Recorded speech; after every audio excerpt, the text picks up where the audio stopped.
ഹരേ കൃഷ്ണ. ഗോകർണ ചരിതം എന്ന മഹാഭാഗവത കഥ നമ്മൾ ഇവിടെ തുടരുകയാണ്.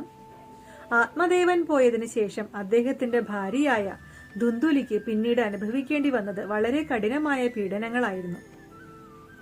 തന്റെ പുത്രനായി കരുതിയിരുന്ന ദുന്ദുകാരി അവളോട് ചെയ്തത് ഒരിക്കലും ആർക്കും വർണ്ണിക്കാൻ പറ്റാത്ത സാഹചര്യങ്ങളുമായിരുന്നു. 5 വേശ്യകളെ അവൻ വീട്ടിൽ കൊണ്ടുവന്ന് താമസിപ്പിച്ചു. പിന്നീട് ദുന്ദുലിക്ക് അവരുടെ അടിമയാകേണ്ട അവസ്ഥ വന്നു. തന്റെ അമ്മയാണെന്നുള്ള നില പോലും മറന്ന് അവൻ അവളെ ബലാത്കാരമായി ഉപയോഗിച്ചു.